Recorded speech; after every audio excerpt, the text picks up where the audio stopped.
everyone, welcome to another day of Curriculum Conversations. I hope you're enjoying learning about the curriculum that we like to use. And just a heads up, I have been tie-dyeing, so my hands are purple. I apologize. But this week we're going to talk about curriculum resources, so things that you can add in addition to the curriculum that you're already choosing to do. So this isn't going to be like The Good and the Beautiful, or if you've done Lightning Literature or All About Reading. This isn't a wholesome, all well-rounded curriculum conversations. This is going to be pulling from different resources.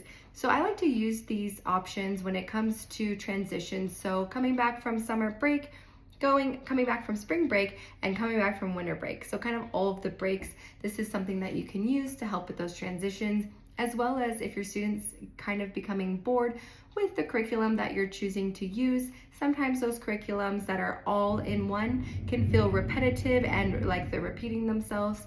So we use spectrum reading to kind of break up some of that stuff. This is level 4. It is going to be specific to 4th grade level, so 4th grade reading as well, and give some challenge. The way that this works is that your student will get a passage that they read, which will have some challenging words, but also should be pretty fluent, and then they will get questions that they need to answer, and this helps with their comprehension, helps with their vocabulary, and it also helps keep up on their reading.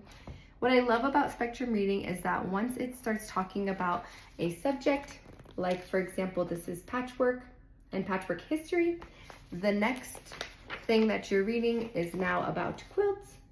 And then it might also have something of the sort of like making your own quilt. So it does feel like it follows a really nice pattern that you can kind of go, for example, we'll like to use it for a week and we'll read the 4 passages that are all talking about, let's say, quilts. It has lots of other things, like one of them was the Northern Lights and light shows and such. And then we'll just finish that little unit, and that will give us kind of a little break between the readings from our main curriculum and allow us to kind of do something a little bit different. So I do recommend spectrum reading as a bonus, or whenever you feel like you need to change it up a little bit. Something that is also used a lot in the homeschool community is handwriting without tears. So this is level 4, and then this one's going to be kind of a 1st grade level. So to talk about level 4 first, what's really cool about this is that you have different sections in here that cover different things. So you'll see narrative writing, informative writing, and then go to this side and you'll see information, and then we'll have on the end opinion and arguments. And as you go through the book, it will take you through the introduction of it. It will teach the student what that is and what that means, and it will give your child different exercises to use those skills that they're learning about.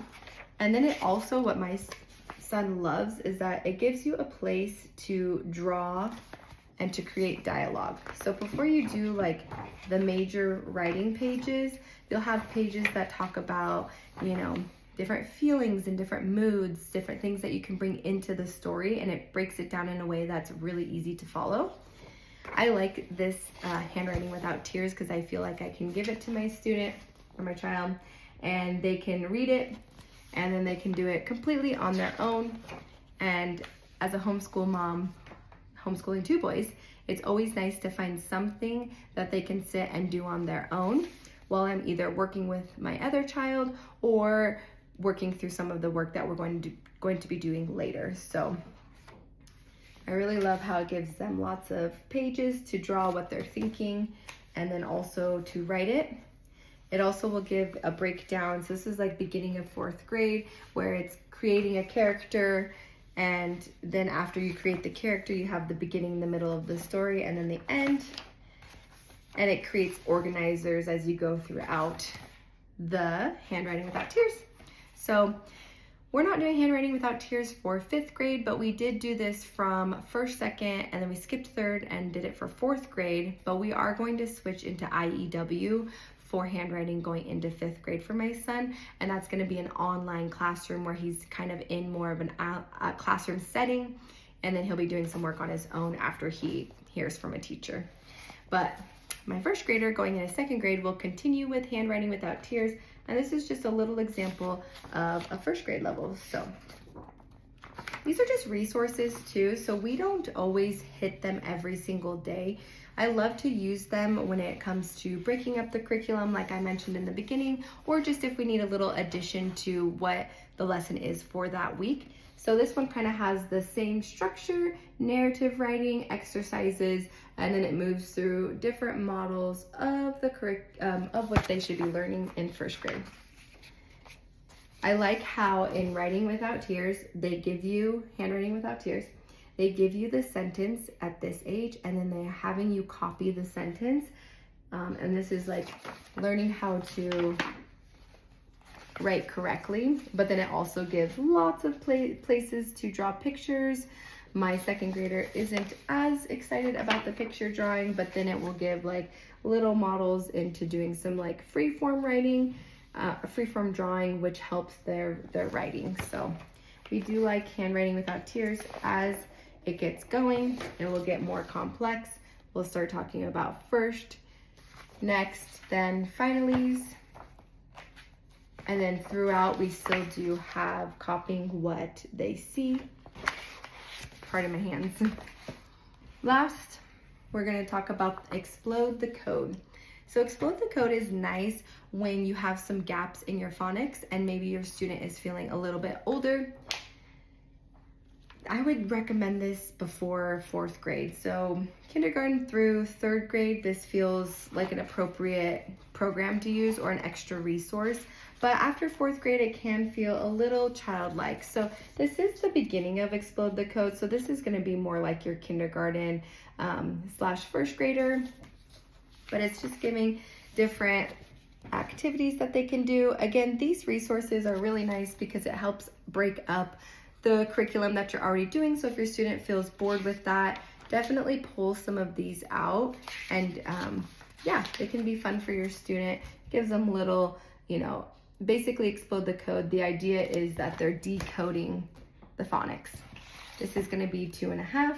So this is probably more like 1st and 2nd grade. And then it gets a little complex in the words that they're learning. But it can just help solidify some of the stuff that they already are learning. I would not use these things, even if I were to piece it together, like say I go, oh, this is for reading, this is for phonics, and then this is for writing. I've done that in the past where we have pulled from many different resources. And I feel like when we do that, 1, we're changing resources every year, and 2, it feels like there's major gaps in our learning. So I would recommend these as an addition to the curriculum that you're already choosing to do. Lots of different curriculums for language arts. We choose to do the good and the beautiful, but we've done all about reading in the past. And we've even tried lightning literature, which wasn't for us, but I will be talking about that in some of our next videos. So these are just some resources that you can use going into your homeschooling. And it's always nice to just have a couple things on your bookshelf that you might not always use, but you can pull out if your student's feeling frustrated or bored with the curriculum that you have chose. So thank you for following along. If you want to hear more about curriculum, like and subscribe, and tune into my next video on Tuesdays for curriculum talk and Thursdays for my book review. Thanks, guys.